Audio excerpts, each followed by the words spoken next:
Sir classes में आप सभी का स्वागत है। हम लोग वर्ग दशम के भौतिकी के अंतर्गत प्रकाश का अपवर्तन चैप्टर पढ़ रहे हैं। इस चैप्टर का आज 11वां क्लास है। 10 क्लास के वीडियो को देखने के लिए डिस्क्रिप्शन में लिंक शेयर किया गया है, आप वहां से देख सकते हैं। जो लोग नए हैं चैनल को जरूर सब्सक्राइब करें। आपकी तैयारी बहुत अच्छे तरीके से होगी, ये मेरा विश्वास है। आपसे वादा करते हैं कि आपकी तैयारी बिल्कुल अच्छे तरीके से करवाई जाएगी। आइए बिना देर किए हुए हम लोग आज का जो टॉपिक है अवतल लेंस से बने प्रतिबिंब की स्थिति के विषय में जानेंगे कि अवतल लेंस के द्वारा जो प्रतिबिंब बनता है उस प्रतिबिंब की स्थिति कैसी है, उनकी विशेषता क्या है। आइए, ये अवतल लेंस है। अवतल लेंस के सामने एक वस्तु AB रखी हुई है और देखते हैं कि इसका प्रतिबिंब कैसे बनता है। हम लोग जानते हैं कि मुख्य अक्ष के समांतर आने वाली प्रकाश की किरणें अपवर्तन के बाद मुख्य अक्ष से होकर फोकस से होकर गुजरती है या गुजरती हुई प्रतीत होती है। देख लीजिए,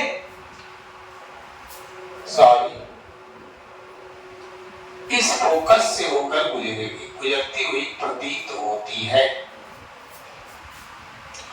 अब है दूसरा, जो प्रकाश की किरणें हैं वो प्रकाश केंद्र से होकर गुजरती है और जो किरणें प्रकाश केंद्र से होकर गुजरती है वो बिना विचलित हुए, बिना अपवर्तन के सीधे निकल जाती है। अब इस प्रकार से देखिए, ये किरणें एक दूसरे से यहां पर मिल रही है और यही आपका प्रतिबिंब, वस्तु AB का प्रतिबिंब A' B' बनता है। अब इस प्रतिबिंब की विशेषताएं क्या है, तो देखेंगे कि ये वस्तु AB का प्रतिबिंब कहां बन रहा है, तो फोकस यानी F2 और लेंस के बीच। दूसरी जो इसकी विशेषताएं हैं वो है कि वस्तु AB से प्रतिबिंब A' B' वस्तु से छोटा बन रहा है। मुख्य अक्ष के ऊपर है प्रतिबिंब, इट मीन्स ये सीधा है, और अगर ये सीधा प्रतिबिंब है इसका मतलब ये आभासी या काल्पनिक है। क्योंकि हम लोग जानते हैं कि आभासी या काल्पनिक प्रतिबिंब वस्तु की अपेक्षा हमेशा सीधा होता है। अब आइए कि हम लोग पढ़ेंगे कि लेंस सूत्र क्या है। बहुत ही इंपॉर्टेंट नेचर का क्वेश्चन है, आंकिक प्रश्न, न्यूमेरिकल्स मुख्य रूप से इस चैप्टर का इसी सूत्र पर बनेगा। तो लेंस सूत्र है क्या, तो लेंस सूत्र है 1/v माइनस 1/u बराबर 1/f। 1/v minus 1/u is equal to 1/f। अब है कि v, u और f है क्या, जरा इस पर हम लोग ध्यान देंगे। v हो गया प्रतिबिंब दूरी, u हो गया वस्तु दूरी, F हो गया फोकस दूरी। आखिर क्या है प्रतिबिंब दूरी, क्या है वस्तु दूरी, क्या है फोकस दूरी? आइए हम लोग देखें। अभी हम लोगों ने पढ़ा कि अवतल लेंस से जो प्रतिबिंब बनता है उस प्रतिबिंब की स्थिति, इसी फिगर में देखेंगे कि आखिर वस्तु दूरी क्या है, फोकस दूरी क्या है और प्रतिबिंब दूरी क्या है। अब देखिए यहां से आपका A डैश B डैश ये प्रतिबिंब है। सभी दूरियां प्रकाश केंद्र से मापी जाती है, इसलिए ये आपका प्रतिबिंब दूरी है। कौन सा? OB dash. OB डैश की जो दूरी है ये कौन सी दूरी है? प्रतिबिंब दूरी है।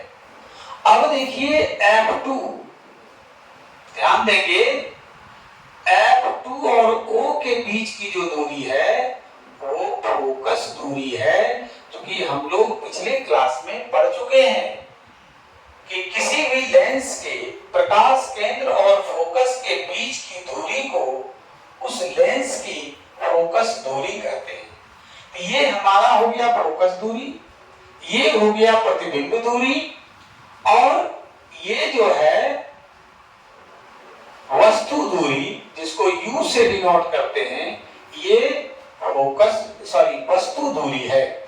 अब यहां पर हम लोग आगे के क्लास में पढ़ेंगे चिन्ह परिपाटी के माध्यम से कि आखिर कौन सा वस्तु दूरी, प्रतिबिंब दूरी, फोकस दूरी ऋणात्मक होगा या धनात्मक होगा। अब हम लोग लेंस के लिए चिन्ह परिपाटी, बहुत ही इंपॉर्टेंट टॉपिक है, इसको हम लोग पढ़ेंगे कि लेंस के लिए चिन्ह परिपाटी, साइन कन्वेंशन फॉर लेंस। हम लोग देखेंगे इसको कि लेंस के लिए जो चिन्ह परिपाटी है आखिर है क्या। तो सबसे पहले एक फिगर हमने बनाया, ये लेंस है और x x डैश अक्ष है, इसको हम लोग y y डैश अक्ष मान सकते हैं। कोऑर्डिनेट ज्योमेट्री में जिस प्रकार से हम लोग एक प्लेन को, पेपर प्लेन को 4 कार्तीय तल में विभाजित कर देते हैं, ठीक इसी प्रकार से यहां भी हम लोगों ने कर दिया। और देखिए कि लेंस के मुख्य अक्ष को निर्देशांक अक्ष माना जाता है। ध्यान से समझिएगा, ये इसका मुख्य अक्ष है और इस मुख्य अक्ष x x डैश अक्ष को निर्देशांक अक्ष माना जाता है। दूसरा जो पॉइंट है चिन्ह परिपाटी के लिए कि सभी दूरियां लेंस के प्रकाश केंद्र से मापी जाती है। अर्थात हम लोग जानते हैं कोऑर्डिनेट ज्योमेट्री में कि जहां से सभी दूरियां मापी जाती है उस बिंदु को मूल बिंदु माना जाता है। यहां प्रकाश केंद्र को मूल बिंदु माना जाता है। तीसरा जो है इंपॉर्टेंट पॉइंट है कि आपतित प्रकाश की दिशा में मापी गई सभी दूरियां धनात्मक होती है। अब हम लोग यहां देखेंगे इस फिगर में, जब भी हम लोगों ने चिन्ह ये किरण आरेख की बनावट देखा, लेंस के सामने विभिन्न दूरियों पर रखी वस्तु का प्रतिबिंब को देखा, आपतित प्रकाश की किरण को इस दिशा में मापा जाता है। आपतित प्रकाश की किरणें x x डैश अक्ष में x से x डैश अक्ष की ओर जाती है, इसलिए आपतित प्रकाश की दिशा में मापी गई सभी दूरियां धनात्मक होती है। कहने का मतलब है कि प्रकाश केंद्र से इस ओर, यहां देखिए तीर चिन्ह के माध्यम से हमने दिखाने का प्रयास किया कि मूल बिंदु से, प्रकाश केंद्र से इस दिशा में मापी गई दूरियां धनात्मक होती है, पॉजिटिव होती है, जबकि आपतित प्रकाश के विपरीत दिशा में मापी गई सभी दूरियां ऋणात्मक होती है। कहने का मतलब हुआ कि प्रकाश केंद्र से अगर इस दिशा में आइएगा, देखिए तीर चिन्ह के माध्यम से दिखाने का प्रयास किया गया है कि अगर आप इस दिशा में माप रहे हैं, इधर से इधर अगर माप रहे हैं, तो वो दूरियां ऋणात्मक होगी। चौथी जो बात है बहुत इंपॉर्टेंट है कि मुख्य अक्ष के लंबवत ऊपर मापी गई दूरियां धनात्मक होती है। अब देखिए ये मुख्य अक्ष है, एक्स डैश अक्ष मुख्य अक्ष है, और इसके ऊपर लंबवत ऊपर यानी 90 डिग्री का कोण बनना चाहिए, उस स्थिति में अगर ऊपर है तो ऊपर मापी गई दूरियां धनात्मक होती है, पॉजिटिव होता है, जबकि लंबवत नीचे की ओर मापी गई दूरियां ऋणात्मक होती है, नेगेटिव होता है। अब है कि हम लोगों ने चिन्ह परिपाटी को समझा, समझने के बाद जो निष्कर्ष निकल रहा है कि उत्तल लेंस की जो फोकस दूरी होती है बहुत इंपॉर्टेंट है ऑब्जेक्टिव के लिए। ये आपका चिन्ह परिपाटी ऑब्जेक्टिव और अंकित प्रश्न न्यूमेरिकल्स के लिए काफी इंपॉर्टेंट है, इसलिए हम लोग इसको बार बार वीडियो को आप देखें और सुने और समझें कि उत्तल लेंस की जो फोकस दूरी होती है वो धनात्मक होती है। हम लोग न्यूमेरिकल्स में भी इसका प्रयोग करेंगे कि उत्तल लेंस की फोकस दूरी सदैव धनात्मक होती है, जबकि अवतल लेंस की फोकस दूरी सदैव ऋणात्मक होती है, माइनस चिन्ह वाला होता है, नेगेटिव साइन वाला होता है।